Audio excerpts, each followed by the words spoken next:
Welcome, everyone, to We Need to Talk Now, presented by AT&T. I'm Master Nicole Moss, Alicia J here, but the most important person is right here in between us, Miss Jenny Chiu. And when Jenny is on the show, we just sit back and listen because she is smarter than me and Alicia combined when it comes to the beautiful game, as she likes to call it.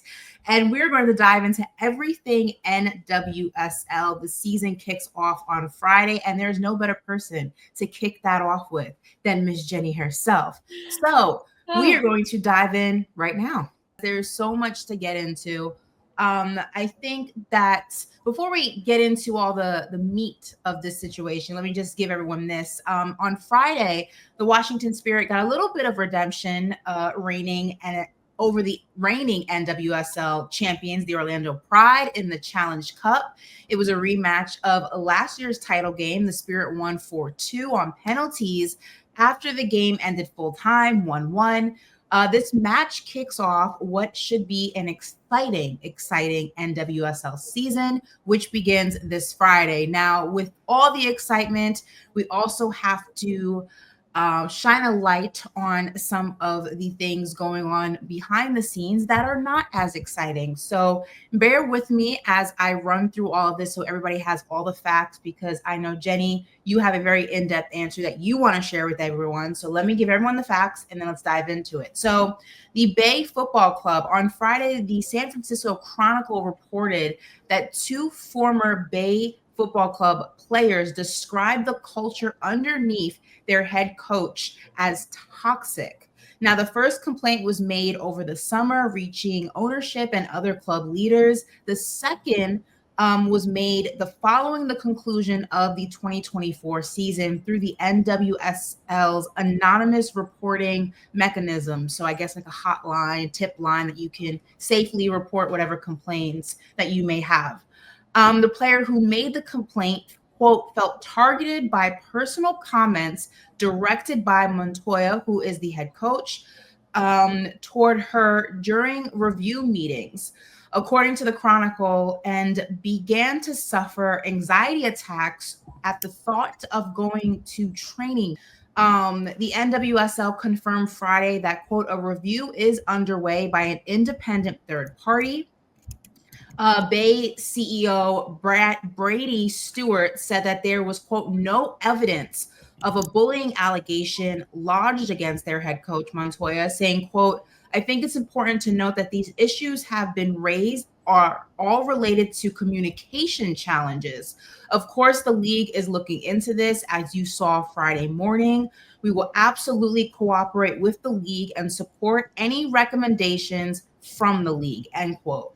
Now, Jenny, you spoke to a player recently about this. I know the players also spoke to the media. I think the interesting thing one of the most interesting things out of this entire situation is the phrase communication challenges. So kind of break down how the players are feeling, the insight that you got, your personal thoughts, and exactly what communication challenges could even mean. Okay, I don't want to speculate on exactly what the communication challenges could mean, but yes, in speaking to the players, they've had meetings about it. It seems like it could be a breakdown in communication in the sense that not everyone feels the same way, right? These allegations have been made by two different players, and other players are very clearly and openly standing up for their coach, siding with their coach, and saying that they don't see why these allegations have been made. Which again brings up my bigger point, which I'll get to. But I will say that Abby Dahlkemper and Emily Menges spoke to local television station and said that they stand with him, that Albertin Montoya is a player's coach, basically saying this is a distraction at the moment and they don't want to be dealing with it. That could just be for show, or it could be to a larger theme, which is what I want to get to. And I know that this may be controversial, but I just want to lay it all out. Let me get it out, and then we can decide. I think that at this moment, I am trying to decide whether we are in an overcorrecting moment. No doubt there were bad actors in women's soccer. We are very aware of that in the coaching aspects. And we on the inside knew to a certain extent who those bad actors were. As a form of protection of each other, hey, that person, careful, don't be alone in a room with X. Don't X. This coach is abusive in X toxic ways. And so when the news came out in the last couple of years about these different coaches, it was a bit of a rejoicing of it's about time. Finally, this has happened within our women's soccer world. You kind of knew. Now comes the question of, are we hitting the other end of the pendulum effect? This is something that we come across a lot in politics lately, is the pendulum effect, where we went from very limited protections for these women to now these bad actors, any potential allegation means career ending for these coaches, regardless of evidence, which is why these investigations into it matter, to kind of not hit the other end. It's a bit of a parenthesis, but the fact that these players are standing up for him publicly, the player that I spoke to as well, saying, listen, I've had a really good time. I know that other people may think differently. It shows that everyone experiences things differently. So it's a very weird thing. Like, I could tell Ashley the same exact thing as I tell Alicia, and Ashley might think, wow, I hate that girl, she's so mean. And Alicia might think, hey, lovely woman, So it's a very interesting conversation. So I guess the communication breakdown that the club has said may be a part of that parentheses. Like I said, it doesn't mean he's innocent. It doesn't mean that the allegations make sure that he's guilty, but it's part of the system, right? We have to put faith into the system and the processes that have been put in place now that didn't exist before. So I hope that everything comes to light as to exactly what has been happening. We're following the story, making sure that we get everything. But as of where we are now, my biggest thing is, have we hit the other end where everything can be a toxic work environment and a little bit of a raising a voice is not acceptable anymore? I think finding that middle ground is very important. And I just want to make sure that we're not in that. I'm not claiming that that's what's happening at Bay FC. I'm claiming that this moment is very different than we were in 2 years ago prior to all of this investigative stuff. And where does that leave us now? How do we find the middle ground of protecting, but also making it okay for coaches to coach and feel confident in the way that they come across as coaches, to not be then twisted or turned in any which way? Yeah, I think that's really hard to assess, right? Because we were in an era where women literally were not protected at all, if we're being completely honest. They didn't really have a voice. They didn't have a platform that they felt like they could express themselves. And so now it's like, you really can't, and I'm not saying you're doing this at all, but you can't really discount any type of allegation or any type of account, because you don't want to lessen the voice that has been gained, and rightly so. So it is a really, really hard thing to do. Like you said, I've been in a position before where I had a really terrible experience with someone in an organization, but the organization loved them, and my account was true and their account could be true as well, but both need to be explored. And I think, like, the middle ground is just that everything, in my opinion, needs to be explored thoroughly. And I'm not saying that you weren't saying that, but everything needs to be, explored, because if it isn't, you're essentially taking away that ground that has been gained to really rectify these things. So it is a hard position to be in, because at the end of the day, if somebody doesn't feel good where they're at, or if they've experienced things, they deserve to be heard. And they, and even the whole rest of the team could say that everything is fine, but if they have experienced something, if one person, and so that's where I come in at with this, is like, listen, they've said, they've expressed, I think it was 2 players, if I can remember correctly, have expressed that, something is going on. And at the end of the day, you'll just have to deal with it in the ways that you do. You have to explore it, no matter what it is. And so it is hard to be in. Alicia, which I think is the beautiful part of what, right, the good and the bad, right, that has happened within women's soccer, is that now you must investigate. No matter what it is, they are going through investigations. Third-party investigations have said there is no bullying, but now NWSL is investigating. So you have to continue to check those boxes because of how bad it got in women's soccer. So I'm not saying that this is Bay FC and I don't believe you. That's not at all what I'm saying. I'm saying, as a grander scale, we went from not being heard to now everything is heard. And what does that mean? How do we find equal footing? I don't want to discount what they have said against what their players are coming out and saying. Everyone experiences it differently. Like I said, Ashley may think I'm the best. You may think I'm the worst, vice versa. But we have to figure that out a little bit because we're in a gray area right now. We definitely are. Yeah, I think it's interesting, right? Because it's a fine line to walk, right? Because to your point, Jenny, people experience things differently. I know when I was playing basketball in high school and in middle school, coaches used to yell and scream and raise their voice and not always talk to you the sweetest. And 9 times out of 10, you had to just kind of like suck it up and deal with it. It was just part of the culture, right? And I think, especially when you talk about a league that has dealt with so much turmoil when it comes to protecting their athletes, sometimes you can be overly cautious and overly protective and forget that sometimes some things are just part of the culture of competitive sports. They're not necessarily an individual attack. It's more of just, hey, our coach is passionate. We see this in the NBA, Popovich yelling at his guys or Steve Kerr yelling at his guys. It's just part of competitive sports and being a coach and trying to win. And it's not always rainbows and gumdrops and lollipops. And I think that, where that line starts and ends is where it gets tricky. And I think that the thing that I hope also is that with full-blown investigations and with doing your due diligence and, dotting your T's and crossing your I's, or I said that backwards, dotting your I's and crossing your T's. Sorry, guys. That people accept whatever the results are and don't hold that person accountable for somebody else's recollection of events. Because like Alicia said, it's very hard to determine unless there's a lot of evidence. It's very hard to determine what's offensive, what's not offensive to somebody. Because, Alicia may find it offensive. I may not. And I just hope that whatever the investigation comes to be, the results are accepted and we don't hold this head coach in contempt and look at him. Everyone deserves the benefit of the doubt once the results are kind of come into play.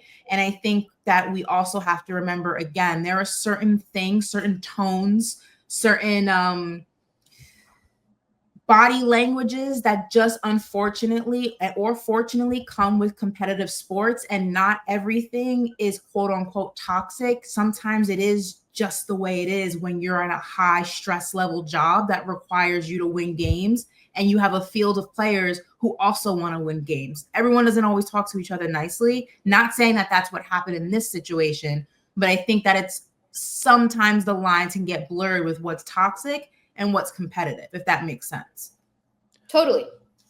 Well, and I would also say too that, being an athlete, at times in my life, and being a competitor, yes, there were things that I probably put up with that maybe weren't even right. We could say that too. Like, I think that there's a line in that respect. For sure. Of, our traditional views of like what is okay during, coaching. And I'm not saying this is happening at BFC by any means, but just for the conversation, what is okay in coaching, what coaching is, how you should coach, all of those things. I'm not saying that we do, but a lot of people could have a bad view of what that should be too, because we've been conditioned to think that things were okay that really weren't. So there's that line as well. And I think that it, like you said at the beginning, it really just is a hard thing to navigate. But in this instance, I think personally at the moment, they're doing what they should be doing, and that is investigating. And so we'll see what comes out of that investigation. And we could have a whole nother conversation about if investigations are fair or not. But in this case right now, as we're looking at it, but in this case right now, as we're looking at it, I am glad that they're investigating, and we will see what happens, certainly. And we'll keep everybody, in the news about this. We will definitely follow up. It's not something that we're not going to keep tabs on. So we absolutely great conversation. Will. We definitely want to hear what you guys have to say too. So make sure that you comment below. It's important. Absolutely. And in the meantime, we're going to pivot a little bit and we're going to talk front runners of the NWSL season. We have 3 teams here that we're going to really focus in on. It's the Washington Spirit, the Orlando Pride, and the North Carolina courage. Let's start with the Spirit. Obviously, we talk about the rookie class, the breakout season. Jenny, how are you feeling about the Spirit this year? I feel so good about Washington Spirit. Michelle Kang came in, and since then, everything has been wonderful and bright, and she's making the investment. She flew all the way to Barcelona to get Jonathan Giraldes to come coach for Washington Spirit. She has put the investment in, she has put the time in, and she's always there. You see her at every game. You see her with the players, and she has a good relationship with them. That is what you want in an investor. That is what you want leading a club, and you see the fruits of that labor. We just talked about the Challenge Cup, which is the Super Cup of the last final, right? NWSL final, where Orlando Pride wins it all, but Washington Spirit wins the Challenge Cup. And they didn't have Trinity Rodman, they didn't have Corey Bethune, they didn't have Ule Sarr, no Quase, and they were still able to win. Yes, they won in penalties, so that's not like the ins and outs of it, but that just shows you the depth of this team to be able to pull off what they've pulled off against the ex-winners. I know we're at the beginning of the season. This is the first season of the thing, but just to see the amount of depth that they have, the camaraderie within the players is evident. And you know what? We're both all ex-women's sports players. That is not always the case in women's sports. Let me tell you, I've been on teams when we hated each other, and it is not a good thing, and it's palpable. You can feel it. Washington Spirit, you can see that they have something special, and they have added Rebecca Bernal, my captain. Oh, my captain. I played on the Mexican national team on the youth system. She was our captain, and what she brings to the table, you are not ready for. She's a completely different player. She's been in Liga MX for all of these years. Standout player. She is like a crowd whisperer, okay? You can even see it in her little penalty kick that she took. So she comes in like the 60-something minute in the Challenge Cup, but on her penalty, you see her, she takes her time. She does her little, she cheers, and she's like what the crowd wants, okay? And she's an amazing player. She plays in the back line. She can play in the midfield. We've seen her do that for the Mexican national team, step in to be the pivot. So add her to an already amazing team. Lacey Santos on that team. It's just going to be amazing. The fact that they're 2 Spanish speakers as well is really, really helpful with comfortability. For me, they are my winners. I love that. Okay, well they're your winner. Way too early to call it, but there you go. Alicia, 3 hours north of Miami is Orlando, and your girl Martha is back for 2 more years. Can they replicate? Obviously, we know it's hard to 2P, it's hard to 3P, it's hard to keep on being number 1. But can they replicate last season's success is the biggest question for the Orlando Pride.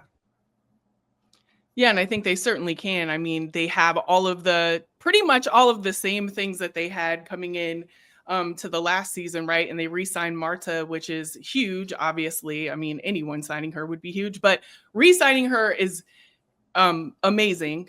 Anything short of amazing, excuse me. But I think they can definitely replicate the magic. They definitely, they made history last year. The coach made history. There was a huge buzz around the team. And they did what they came to do, and I think they could do it again. What do you think, Jenny? What about the win streak, guys? It's the biggest elephant in the room. Can they replicate or beat their win streak? This is a really good team. You think about, obviously they won it, right? But Seb Hines, as the leader of this team, he was assistant coach to Tom Sermani when I was working there as a reporter early in my career. And he was, I think, not even paid at this point. I might have mentioned this to you guys before. He was like a volunteer assistant coach or something. Now he's the head coach. And you can see how much he's brought out of these players that are maybe not like top players. You don't see them on a roster and say, okay, that's a national team player. He has brought the best out of them. So one of the examples of that is Carrie Abello. My fiance and I watch a ton of soccer, and he pointed her out and was like, that's the future U.S. women's national team left back right there. That she needs to be with the U.S. women's national team. And that's a player that is not on anyone's radar to begin with, right? And then you see her over and over again. You're like, okay, that is a bit of Seb Hines doing, is giving that opportunity and allowing them to grow into that space. There wasn't a lot of turnover player-wise in this window, so you get a lot of continuity with the team that already won it, that already built their confidence together. The same coach. I'm truly excited to see what this team can do because of that. They've already proved to themselves that anything is possible, and then now, just want to add, because I work there, the fan base in Orlando is incredible. And they had a few years where they didn't have a good experience with the Orlando Pride, and they started to kind of not show up to games and stuff. I think that this is the team you have to show up, you have to support, because this is what Orlando deserves. They have the soccer culture and community. Go support this team. They are the business.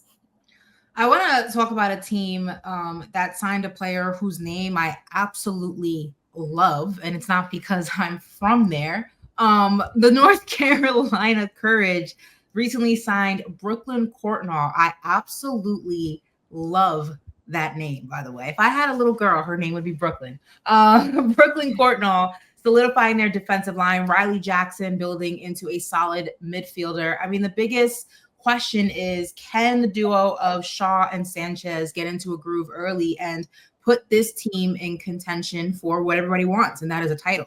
But I think, this is obviously an exciting team, and they had a lot of excitement last year.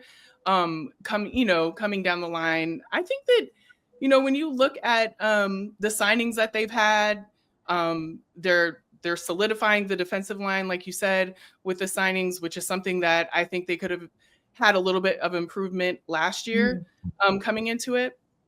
I think they have all of the pieces to do it, but like Jenny said at the beginning, that camaraderie, the team chemistry is like equally as important as like the people who are on it, right?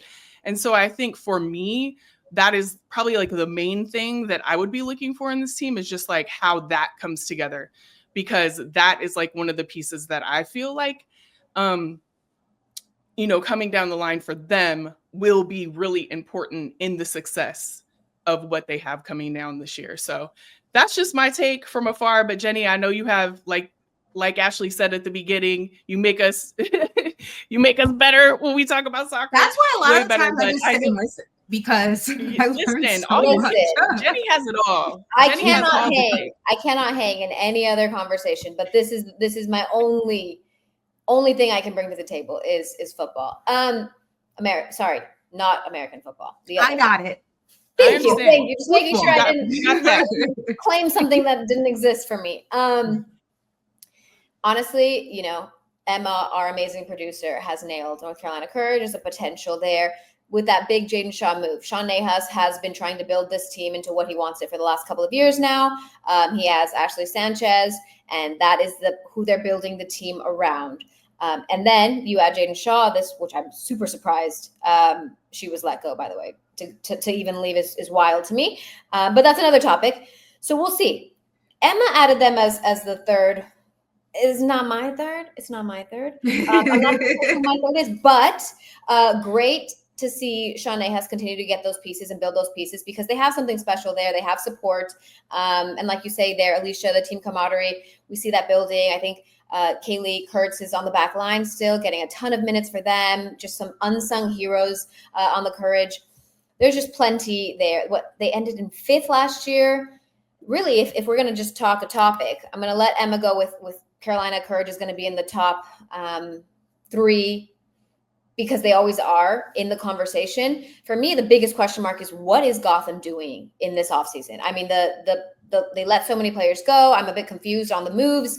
I'd love to hear Emma's take on this one, but I want to see what Gotham is doing, because a lot of the question marks come from the players they've let go and the different things that they've done in the offseason, and what exactly is the plan under Juan Carlos Amaral, and will we get an answer to that this weekend and see how things come together, as opposed to just question marks as to what's happening over there. Yeah. Emma, hop in. Emma, our amazing producer, the camera won't be on her, but she's I am not prepared. Like the voice of God, and state her, and make her case. Go ahead, Emma. Oh my goodness. I mean, I don't know what's going on in Gotham. I think that's the $1 million question, right? Like, everybody is wondering what's going on in Gotham. And I think it's interesting that Lynn Williams wouldn't really address it on the women's game with Sam Mewis. Like, nobody's really talking. I know Crystal Dunn did not want to leave. She said as much in her post when she was departing for PSG. And so I think, Jenny's right. It'll be interesting to see what happens at the start of the season. And yeah, I'm excited to kind of see what they've done in this offseason. I think they have a good rookie coming in that I think you guys are about to talk about as we get into our 5. I would just like to say, as the New Yorker on the panel, I need a break, okay? The Rangers keep losing. Giancarlo and Cole might need season-ending surgeries. The Knicks, Jalen Brunson tweaked his ankle. I need a break from all the football. I mean, all the New York chaos. If I could just get a break, I would really appreciate it, guys. And I'm a Cowboys Ashley, fan. I feel so like I'm you say that a lot let's about go. New York sports. I feel like you say that a lot about New York sports, but that's neither here nor there. Excuse you, the Liberty won this season. Calm down. Respect us. Okay. Have some respect, Alicia. Okay. I know you remember. But I just wanted to say it's okay. It's all right. Anyway, Alicia and I have been on Rookie Watch when it comes to the WNBA. We've been on Rookie Watch when it comes to the collegiate game for women. But right now, we're going to talk about the top 5 rookies to watch in the NWSL. And we have split up those rookies among the 3 of us so we can each give you an in-depth analysis of each one. So, Jenny, you are our guest. Start us off first. Okay. When I got on the call, I said, guys, you can have anyone you want, but give me the UNC alum. So, UNC alum, Trinity Armstrong, going to San Diego Wave. But one huge thing to point out is that she should still be in high school, which is wild.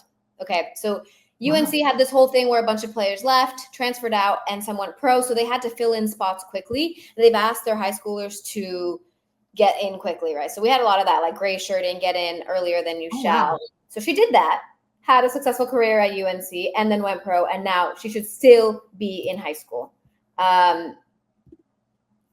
Sorry, a random call there. And so she went pro early, and athletically, she matches the league. So I spoke to head coach Damon Nahas, UNC's head coach, about her. I'm like, tell me, is she the real deal? And he texted me, yes, period, call me. So just he feels very strongly about the fact that she is the real deal. He talked about her high soccer IQ. She's a great student of the game. She reads the game incredibly well. Again, considering how young she is. He said, remember those old school center backs, Jenny, the creative attacking type in the back that they're picking their heads up? I mean, he didn't say this, but I'm going to say it, Rafa Marque-esque. That's the kind of center back she is. You're going to see her in the attack as a center back. You're going to see her looking for those balls. He said, we hope that Giannis Idabal gives her the freedom to play that attacking style of football because they gave it to her at UNC and they saw her flourish. So she does need that to flourish. From what I've heard, she's going to be the most successful rookie, or is, primed to be one of the most successful rookies this year. So I'm very excited to talk about her and to watch what she can do for the San Diego Wave. Obviously, losing Naomi Girma is a topic. Next. Yeah. Wow. Well, shoot. Next up, let's talk about Maggie Graham for the Houston Dash. Attacking midfielder. She was one of the most impactful NCAA players in 2024. Was a finalist for the Mac Herman Trophy in 2024, which is given to the nation's top collegiate soccer players. So she helped Duke to get to the semis of the 2024 Women's College Cup. She was named ACC Midfielder of the Year in 2024, as well as First Team All-American. 2024 was definitely her breakout season. She led the team with 14 goals, more than doubling her career total, which is crazy, and adding 5 assists. So with a line like that, I mean, you're going to totally add to everything with the Houston Dash. Really looking forward to seeing how Maggie plays, fit for 90 minutes. Gets into the top attack, she's a fighter, she's a competitor, she has an older sister there, which is crazy. Stats speak for themselves. Definitely going to make like an immediate impact, and really can't wait to see what she does. So looking forward to that. There's actually a lot of players like that I'm excited about. Who are you excited about, Ashley? Well, I'm going to talk about a young woman by the name of Lily Reel. Now, of course, I would get the Gotham player. You guys we just teed up that Gotham's in, free fall. You just gave me that. I see what we're doing here. Okay, that's cool.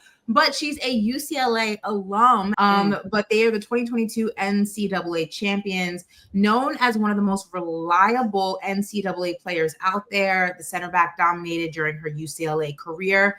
Now, in her final season at UCLA, she won 61% of her defensive duels, helping lead UCLA's defense, which at the time ranked number 1 in the country in goals against average and shutouts. And she was also rated the number 1 player in the country by Top Drawer Soccer in its midseason top 100, later named Big Ten Defender of the Year, first team All Big Ten, and first team All American. So UCLA knows how to put them out there, knows how, they're doing something. There's a factory going on with the Bruins, I'll tell you that much. They definitely have the factory. You have that absolutely correct. They have some good players coming out of there at all times. Well, and Ashley, you just talked about your hometown team. So Are I'm going to talk about Yay, Portland. Yeah, the Portland Thorns, my hometown team. So Pietra Torden, she is a bright young talent who's making the leap to the NWSL. This is so crazy. 1 year before she was set to graduate. I can't even imagine that, by the way. I needed all the steps, right? Like I couldn't skip any of that, but I don't know 1 year for my graduation. Yeah, I definitely don't know. Trained with the Orlando Pride last summer. She's no stranger to the pro game. She had 30 goals and 11 assists in just 45 appearances for the Tigers. The Thorns will also be looking at other forwards to up their production, with Sophia Wilson out on maternity leave, giving the rookie the ability to step up and deliver this season should she choose to take it. So an amazing opportunity for her, and really looking forward to seeing what she does on the Thorns. Okay, I got Washington Spirit again. I'm talking Washington Spirit all times now. Deborah Abidoun, Nigerian international, obviously already played in World Cup, already played in the Olympics, so that experience is going to be massive. She's a box-to-box player. And really, what you're looking forward to is for her to support Croy Bethune, Trinity Rodman in the moments when Trinity Rodman is unavailable. So good to see a midfielder Hal Hirschfeld is in there as well in that midfield. I'm trying to work off the top of my head here. So we'll see how that box-to-box fight goes on. And you know what? Competition is always great. So she's a Pitt player, did great in the college game. We'll continue to see someone that has international experience at such a young age coming in as a rookie is massive for them. And Jenny, before we let you go, we would be remiss to not have this conversation about Mal Swanson and Sophia Smith-Wilson. NWSL Twitter has been wondering where the two of them are. Now, as we know, Sophia Smith-Wilson recently announced her pregnancy on Thursday. Timing is everything, considering the World Cup 2027, the Olympics in 2028. So congratulations to her. I mean, let's talk about that timing. It was a very cute announcement. She got a lot of love from so many different athletes, as she should. But the timing, Jenny, is it's good. The timing is good in my eyes. Okay, so Sophia Wilson, she gets married, and let me tell you, I've interviewed her in person before the W Gold Cup. I don't know if this is 3 or 2 years ago. Everything is a blur at some point. And she talked to me so much about her partner, who she ends up marrying now, and how supportive they are of each other, and how she feels so confident in all the decisions she makes. So, for example, going pro, leaving Stanford, she left her partner at that point, he was still at Stanford, to go play pro, and how her parents are supportive of everything she does. She's so confident in her decision making. Like, all of these things are like, okay, you are mature beyond your years, is the biggest thing I took from my conversations with, at that point, Sophia Smith, now Sophia Wilson. If this is her decision, I full throttle support it, just in the idea that she knows exactly what she's doing. And you think about the timeline, okay? You think about the timeline of the World Cup and the Olympics. She's got 2.5 years.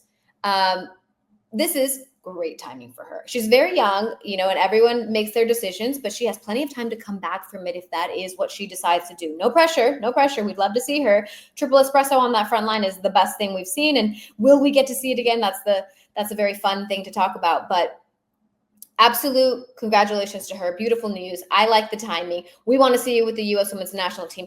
Did she leave the Portland Thorns in a weird position? Absolutely. Absolutely. She is the heart of that team. She is that player that again and again took the team on her back and saved them in moments and give them opportunities in moments. But you know what? Like, we as women have to make decisions for ourselves. And if this was a decision, kudos. I like the timing. We'll see you at the World Cup, my girl. Alicia, I mean, her contract also is up in 2026. So when you talk about timing, it's timing after timing after timing. No, definitely. You know, actually, the one thing that I did want to talk about is I think this actually should be a bigger conversation about timing for women in sports, because it to me, I just don't feel good that they have to do it like that, right? Like you should be able to conceive whenever you want to, have children whenever you want to, whatever the case, however whether it be adoption, whatever, like those choices should just be whenever you want to do them, right? Like it just, I understand that it's part of sport, but just the pressure that comes with, having a child and coming back and all of that, like that is a layer that we don't talk about enough. So I definitely, I love the conversation we're having now. I'm so happy for her, whether she chose to do it, at this time or not, or whatever the case may be. I'm just really excited that her and her husband are going to, be bringing a little one into this world, or little ones, whatever's on their way. But literally, I think that needs to be a conversation that we have more, because that's a lot to plan your family in between sports and all that. I mean, we could even say that in media. Don't get me started. Yeah, I'm just saying, like, it is something that we need to talk about more. And that's what I wanted to say is, Emma, maybe we need to cue this up and have like a special We Need to Talk episode or something like that, where we bring people together to talk about it. Month, after all. Listen, yeah. I think it's important to note that her next window, if she does plan on competing in these two, is 2029. And so that's like a completely different headspace to be in. So if this is what she wanted, if this is what she wants, which seems like she's incredibly excited about, good for her. Make choices for you. Absolutely. Well, also, regarding making choices, Mal Swanson, a lot of people are curious about where her whereabouts are. No current updates, though, on that front. Wasn't with Chicago during the preseason due to, quote, personal reasons. Chicago says they are, quote, fully supportive of Swanson's decision. Again, we're not going to speculate. We don't know what those personal reasons are. First and foremost, just want to extend well wishes to Mal and her entire family, whatever the personal reasons may be. Obviously, they are for her to share and for her to share only. We would love to see her back on the field, but whenever she is capable and ready to do so. So just want to extend our warmest wishes to her with whatever it is that she is dealing with. But from a athletic standpoint, or from a sports standpoint, rather, how do the Stars work around this? I mean, her absence and not knowing, when that she comes not back. Stars in general, like yeah. Stars. So that's a great question. I think when you look at something and someone is away for personal reasons, you just respect it. Like you can't, there's nothing where you can do. And I think that's what they're doing. But when it comes to, you have to adjust just like any other, player being out. You may not know when they're coming back as well, injuries, rehab, all of those things. And I'm not saying she's injured, but I'm saying when a player is absent, I guess, in a way, you just have to adjust until they return. And it looks like that's what they're doing, is just, supporting her in every way that she can be supported during the time that she's having. And I hope that all teams follow suit like that, because things happen in life, we don't know what it is, but they do. Shoot, they happening in life right now over here. Okay. So. Life is lifing. And listen, Jenny is always giving us life whenever she comes on and schools us in everything. Football, the beautiful game, NWSL, you name it, she has the knowledge. Alicia and I could not be more grateful. No, I'm just so excited to have an outlet to talk about these things. These women deserve coverage, and I'm happy to join you guys in on these conversations, because we have different perspectives, right? Like when I'm talking about the abuse allegations and a potential overcorrection and pendulum effect, Alicia coming in and saying, hey, hold on. people finally have the opportunity to speak up. Don't cancel the fact that, you know, all of the growth that has happened there to be able to speak your mind. Like, no, you're totally right. That's not what I'm trying to do. I want to be very clear. To make sure you can watch the whole conversation, make sure you are subscribed and following our YouTube page, and as well as all of our social media channels listed before you here. And at the end of the show, there will be a QR code. Make sure you scan that, because if you are more of a podcast listener than a watcher, we will pop up wherever you get your pods. That's Spotify, that's Apple. And for myself, Jenny, and Alicia, this has been We Need to Talk Now, and we will see you next time. Bye. See you next week.